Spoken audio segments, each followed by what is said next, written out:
Halo, perkenalkan nama saya Tiur Maria Boru Sitorus dengan NIM 2117041019 dari kelas 4D Manajemen. Chapter 1. Etika bisnis adalah suatu pedoman norma bagi suatu perusahaan dalam mengambil sebuah keputusan. Seiring dengan adanya globalisasi, maka suatu bisnis harus mengikuti aturan dan norma-norma yang berlaku pada zaman sekarang. Dengan perusahaan menerapkan etika bisnis, maka akan memberikan sebuah dampak yang baik bagi perusahaan tersebut. Karena jika perusahaan tidak menerapkan etika dalam bisnisnya, maka akan merugikan perusahaan tersebut dan masyarakat lainnya.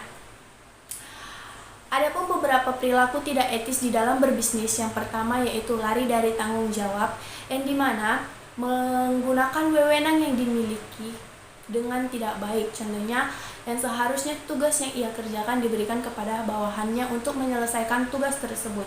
Yang kedua yaitu mementingkan diri sendiri, yang dimana menghalalkan sebuah cara hanya untuk memperoleh keuntungan tanpa memikirkan orang lain. Lalu yang ketiga yaitu bersikap tidak jujur.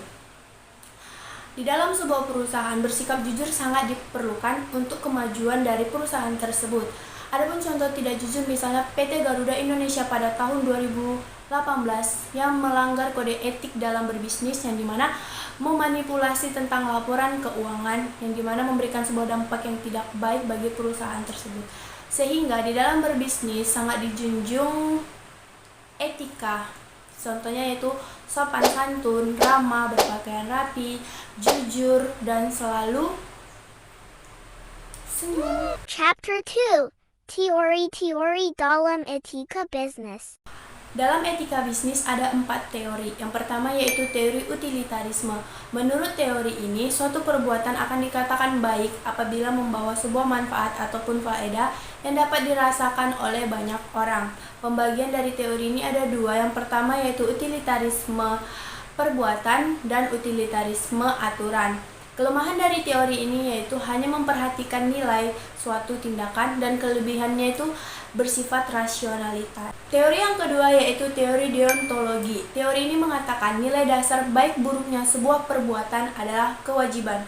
Prinsip dari teori ini adalah suatu tindakan harus dilakukan berdasarkan kewajiban, dan nilai etika dalam teori ini adalah tidak adanya diskriminasi atau semua memiliki kesetaraan yang sama dalam organisasi. Lalu, kelebihan dari teori ini adalah fokus pada nilai-nilai kemanusiaan.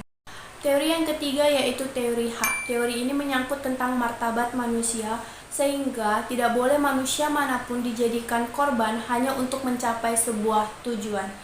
Hak asasi manusia didasarkan atas beberapa sumber otoritas. Yang pertama yaitu hak hukum, hak moral ataupun kemanusiaan, dan hak kontraktual. Kelebihan dari teori hak ini yaitu memberikan pemahaman yang lebih jelas kepada kita mengenai hak asasi manusia dan pentingnya sebuah hak. Teori yang keempat yaitu teori keutamaan. Teori ini menekankan pada pendekatan karakter yang baik dan prinsip moral yang baik dalam pengambilan keputusan yang etis. Prinsip dari teori keutamaan ini adalah tindakan harus diambil konsisten berdasarkan nilai-nilai moral.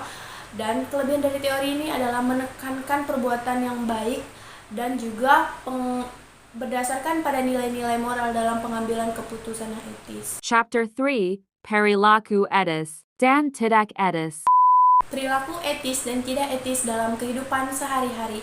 Nilai moral merupakan sebuah keyakinan dan pemikiran yang harus dipelajari sejak dini, yaitu integritas, kerjasama, inovasi, dan ketaatan pada hukum. Hak dan kewajiban. Hak adalah sebuah hal yang benar, milik, serta kepunyaan, serta memiliki kewenangan, sedangkan kewajiban adalah hal yang wajib untuk dilaksanakan dan itu menjadi sebuah keharusan. Dalam perusahaan, karyawan memiliki 3 kewajiban. Yang pertama yaitu ketaatan, kerahasiaan, dan loyalitas ataupun kesetiaan. Namun di dalam perusahaan, karyawan juga memiliki 3 hak.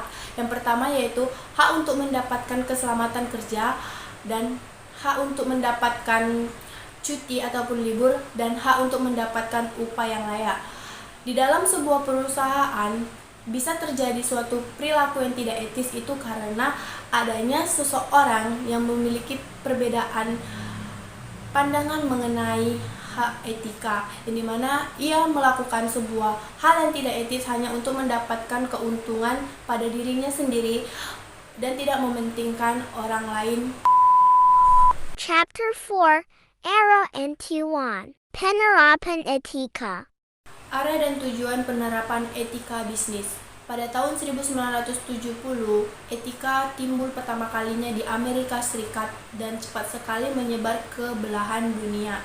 Seiring dengan berjalannya waktu, etika bisa saja berubah karena adanya globalisasi, sehingga para pebisnis yang menjalankan bisnisnya harus mengikuti peraturan dan norma-norma yang berlaku pada zaman sekarang.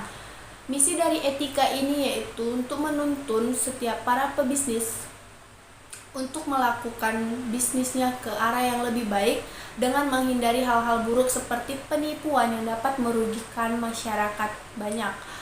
Adapun dalam teori ini membahas mengenai teori deskriptif, teori meta, dan teori normatif. Yang pertama yaitu teori normatif, yang dimana menekankan manusia untuk melakukan hal-hal baik dan menjauhi hal buruk.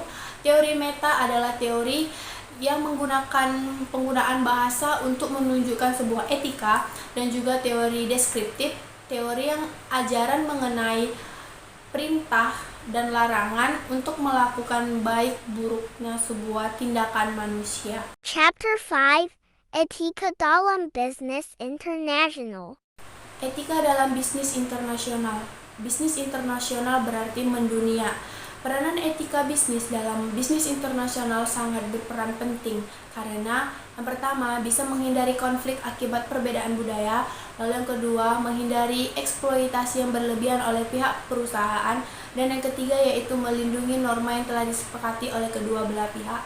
Norma-norma pada taraf internasional ada 3. Yang pertama yaitu menyesuaikan diri, yang dimana pihak yang sedang melakukan bisnisnya harus menyesuaikan diri di tempat ia berada sesuai dengan norma yang berada di sana. Lalu yang kedua yaitu rigorisme moral, yang dimana mempertahankan kemurnian etika di negeri sendiri, dan yang ketiga yaitu imoralisme moral, yang dimana memenuhi ketentuan-ketentuan hukum secara internasional. Chapter 6 Sumber-sumber nilai dalam perilaku etika.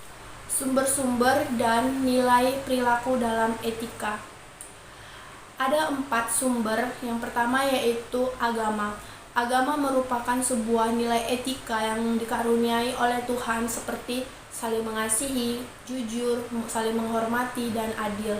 Lalu yang kedua yaitu filosofi. Filosofi mengatakan etika sudah ada sejak manusia diciptakan, dan filosofi juga mengatakan bahwa manusia itu selalu berkata jujur, dan jika manusia melakukan perbuatan yang kurang baik berarti itu menandakan salahnya peranan. Lalu yang ketiga yaitu budaya.